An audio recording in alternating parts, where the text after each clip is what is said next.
사도행전 2장 1절에서 4절입니다. 오순절날이 이미 이르매 그들이 다 같이 한 곳에 모였더니 호련히 하늘로부터 급하고 강한 바람 같은 소리가 있어 그들이 앉은 온 집에 가득하며 마치 불의 혀처럼 갈라지는 것들이 그들에게 보여 각 사람 위에 하나씩 임하여 있더니 그들이 다 성령의 충만함을 받고 성령이 말하게 하심을 따라 다른 언어들로 말하기를 시작하니라. 아멘. 성삼위 하나님께서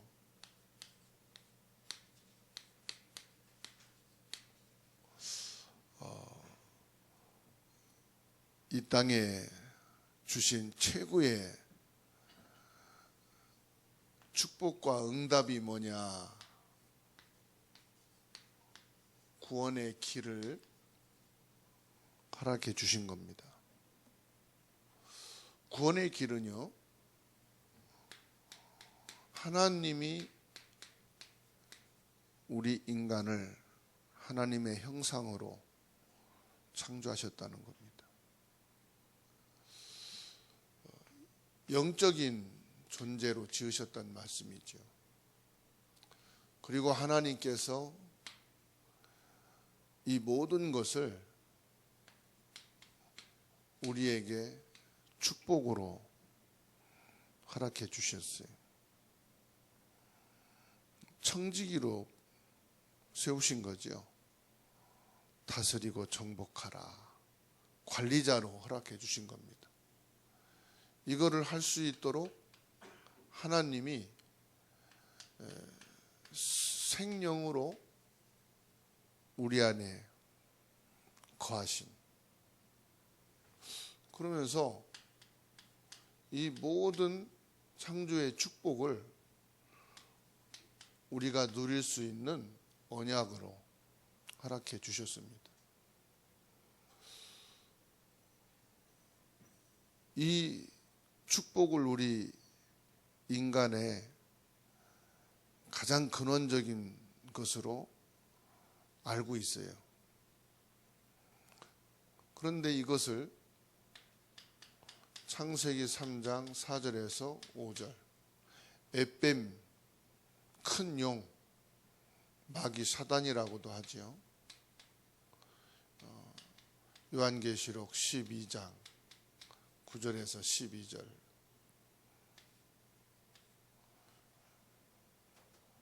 요 사단이 접근을 해서 하나님의 축복 속에 있지 못하게 한 겁니다. 이것을 빼앗아간 거죠, 사단이.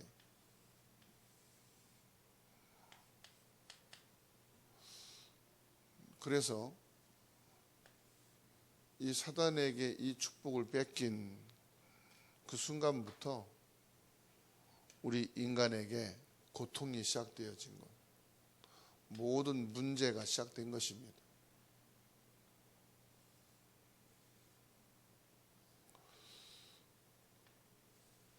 사람들은 이 문제와 고통을 해결하려고 많은 노력을 하지요. 근데 이 문제와 고통을 벗어날 수가 없어요. 왜 그러냐? 요한복음 8장 44절, 여기에 완전히 잡혀버린 거죠. 그래서 마귀 자녀다. 마귀 자녀란 말은 신분을 말하는 것이고 소속을 말하는 것입니다. 해적선에 탄 주방장도 해적이고, 해적선을 운전하는 사공도 해적이고, 거기서 칼잡이만 해적이 아니에요. 해적선에 탄 사람은 누구든지 다 해적입니다. 해적이 싫다 그러면은 거기서 빠져나오면 되는데 빠져나올 길이 없죠. 그것처럼 인생의 문제와 고통을 해결받으려면은 여기서 빠져나와야 되는데 오히려 이 속에 잡혀 있어요. 운명이라고 그럽니다. 자신의 힘으로 노력으로는 절대로 여기서 빠져나올 수가 없지요. 그런데 더 불행한 것은 이 문제를 해결하기 위해서 하는 것이 우상숭배예요. 운명에 잡혀 있는 그 자체가 뭐냐? 한다는 모든 것이 다 우상이에요. 더군다나 자기 자신을 우상처럼 섬기고 있어요. 근데 그게 우상인지를 전혀 모르지요. 왜? 자신을 위해서 한다고 생각을 하니까. 근데 나를 위해서 하는 모든 것이 하나님이 없는 그 자신이기 때문에 우상일 수밖에 없어요. 그러니까 뜻대로 안 되잖아요. 그래서 사람들은 마태복음 11장 28절 짐입니다. 결혼해도 짐이고 안 해도 짐이고 자식이 있어도 짐이고 없어도 짐이고 놀아도 짐이고 일해도 짐이고 인생 자체가 짐이라 다 고민이 있어요. 다 염려가 있고 다 걱정이 있고 이게 세월이 가면서 여러 가지 문제가 오는데 질병이란 말이에요. 병이 없는 사람이 하나도 없고요. 이름 모를 질병은 자꾸만 생기게 됩니다. 그 사람들은 누가복음 16장 19절로 31절 이런 삶을 원해요. 잔치하는 삶, 늘 즐기는 삶, 쾌락이 있는 삶. 그런데 이게요, 끝이 죽음이라는 게 있어요.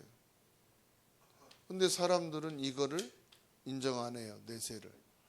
영원히 살 수 없다는 거 알면서도 내게는 그 내세가 없다고 생각을 해요. 근데 이것으로 끝나는 게 아니에요. 결국은 이게 대물림이 되거든요. 이제 이번 주일이 설인데 많은 사람들이 제사를 지냅니다. 근데 이게 후대에게 그대로 내려가고 있다는 사실을 몰라요. 근데 너무 문제와 고통이 심하니까요. 이게 뭐가 되느냐? 이게 환청이 돼요.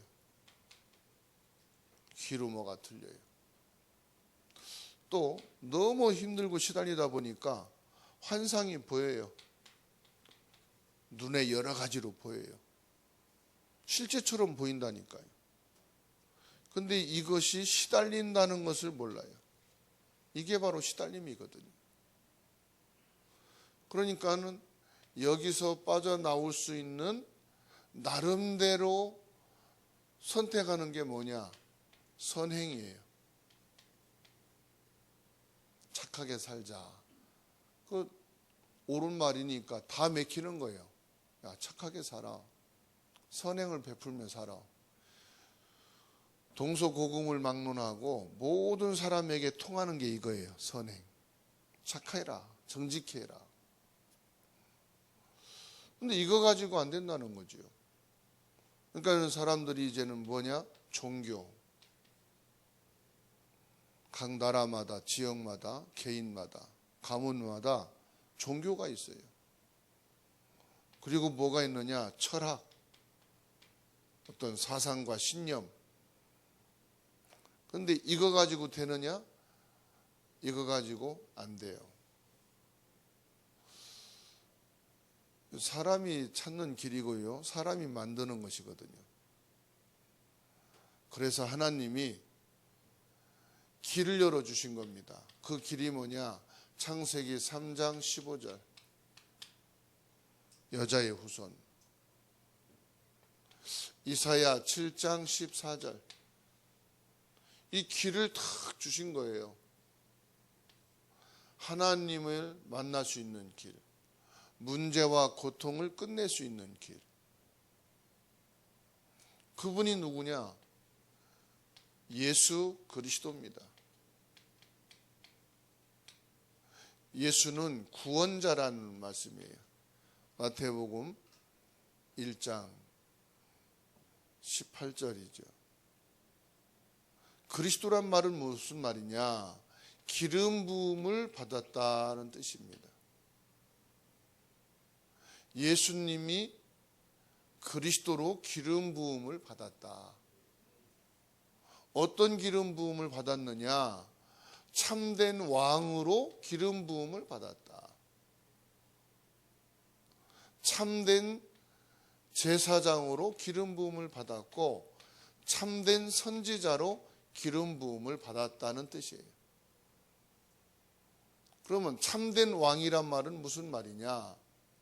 에뱀, 큰 용, 사탄, 요 마귀를 완전히 꺾을 요한 1서 3장 8절. 마귀의 일을 완전히 멸하실, 마귀를 완전히 무릎 꿇게 하는 참된 왕으로 기름 부음 받았다. 그런데 나를, 우리 가문을, 우리 후손을 이렇게 만드는 사단을 꺾으셨다 이 말이에요. 오늘 또 그리스도는 나의 참된 왕이 되셔서 오늘 우리 가문과 우리 가정과 후손에게 현장에 역사하는 모든 흑암의 세력을 완전히 꺾으신 오늘 참된 왕이요 지금 나의 참된 왕이시다. 이것이 나에게 지금 믿음이 돼야 돼요. 옛날이 아니고 2000년 전이 아니라 오늘입니다. 지금입니다. 그리고 참된 제사장이다. 마가복음 10장 45절.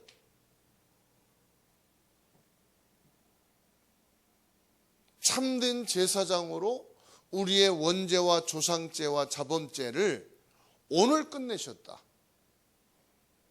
우리 가문에 내려오는 저주와 재앙, 우리 가정과 후손에게 내려올 저주와 재앙을 그리스도이신 예수님이 제사장으로 지금 끝내셨다.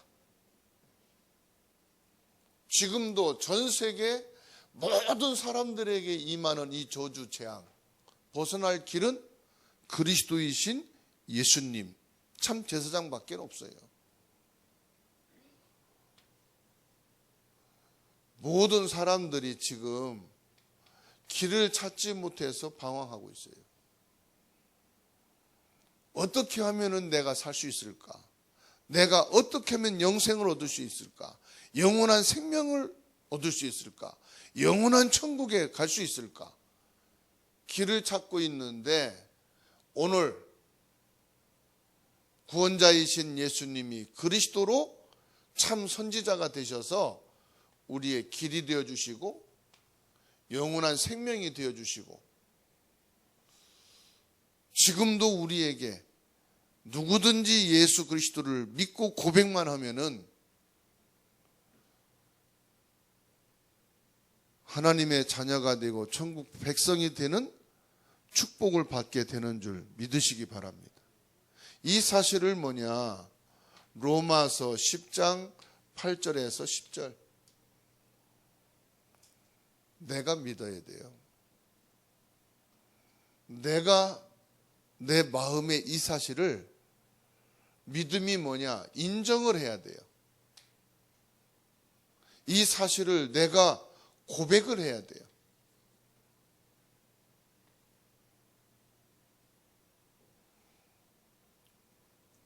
그게 뭡니까? 어떻게 인정하고 고백합니까? 요한복음 1장 12절 영접입니다. 이게 바로 뭐냐? 믿음입니다. 그래서 누구든지 이 예수 그리스도를 나의 주, 나의 참된 왕, 제사장, 선지자로 마음으로 믿고 고백만 되어지면 하나님의 자녀가 된다는 사실입니다. 즉시 신분이 바뀌는 겁니다. 요한복음 5장 24절. 우리가 교회를 다녀야 된다, 예배를 드려야 된다는 것은 그 다음이고, 먼저 신분이 바뀌어야 돼요. 먼저 빠져나와야 돼요, 이 문제를. 즉시 뭐냐? 하나님의 자녀. 어느 교회를 다녔느냐, 몇 년을 다녔느냐가 중요한 게 아니고 지금 하나님의 자녀가 돼야 되는 거예요. 신분이 안 바뀌면은 계속 해적이에요. 계속해서 마귀 자녀로 살아가는 거예요. 교회를 몇십 년 다녔다, 직분이 뭐다, 소용없어요. 착하게 보일 뿐이지, 믿음의 사람으로 보일 뿐이지 신분이 안 바뀌는 거죠. 이 신분이 바뀌어야 뭐가 되느냐? 하나님의 인도를 받게 됩니다. 신분이 바뀌었단 말은 성삼위 하나님이 내 속에 들어와 계신다는 말이에요. 보호자의 축복과 능력이 내 안에 임하게 돼 있다는 거예요. 그래서 시공간을 초월해서 보호자의 축복이 내게 임하는 것입니다. 어디를 가든지 하나님의 응답과 축복은 나와 함께 하십니다. 그게 인도요. 내 걸음 하나하나를 인도하는 것도 맞는 말이지만은 더 구체적인 것은 뭐냐? 어디를 가든지 하나님이 보호자의 축복으로 24시간 연결되어 있다 이 말이에요. 나 혼자인 건데 나 혼자가 아니에요. 보호자의 하나님과 시공간으로 역사하시는 이 응답이 연결되어 있기 때문에 혼자가 아니다. 그래서 이게 확실한 하나님의 자녀는 우울증이라는 게 없어요. 우울증이라는 것은 외로울 때, 혼자였을 때 온다고 그래요. 나 혼자가 아니거든요. 그러니까요. 대화 대상이 있는 거예요. 대화 대상이. 혼자여도 우리는 혼자가 아닙니다. 대화할 수가 있습니다. 얘기를 할 수 있다니까요. 누구랑? 하나님과 얘기를 하는 거예요. 성령님과 얘기를 하는 거예요. 그게 기도입니다. 기도는 뭐다? 대화다. 우리는 로봇하고 대화할 필요가 없어요. 사람하고 대화할 수 있지만 사람이 없어도 대화할 수가 있어요. 누구랑 대화합니까? 인격체입니다. 성삼위 하나님이란 말은 성령 하나님, 성자 하나님, 성부 하나님, 인격체와 대화를 하는 거예요. 그래서 여러분 혼자 있을 때도 얘기를 하세요. 그게 뭐냐? 기도입니다, 여러분. 그리고 눈에 보이지 않도록 구원받은 우리를 돕는 주의 천사를 보내시. 앞뒤로 천사를 보내서 지켜주시기도 해요. 그리고 아무리 우리에게 꿈에 보이고 환상에 보이고 환청이 보여도 괜찮아요. 그걸 꺾을 수 있는 힘이 내게 있으니까. 내가 내게 권능을 주노라. 뱀과 정갈을 밟으며 원수를 제할 권능을 주노라. 여러분 가진 자입니다. 이 권능이 누구에게 있다? 내게 있다. 그 권능이 뭡니까? 예수 그리스도입니다. 그리고 우리는 이 땅에 살고 있지만은 우리의 소속은 어디입니까? 하나님의 나라. 대한민국 사람이 다른 나라에 살잖아요. 그래도 대한민국 여권을 가지고 살아야 돼요. 그 나라를 들어가려면은 비자를 갖고 가야 돼요. 왜? 외국인이기 때문에. 근데 한국 사람은 비자가 필요 없지요? 저와 여러분들은 천국 비자를 가지고 있는 거예요. 언제든지 우리는 천국에 들어갈 수 있어요. 천국에 들어가는 비자는 예수 그리스도입니다. 하나님의 자녀된 신분이 있으면 되는 것이에요. 우리가 이 땅에 사는 것은 먹고 살기 위해서 사는 게 아닙니다. 증인입니다. 뭐의 증인이냐? 예수 그리스도의 증인. 이게 바로 뭐냐? 구원의 축복입니다.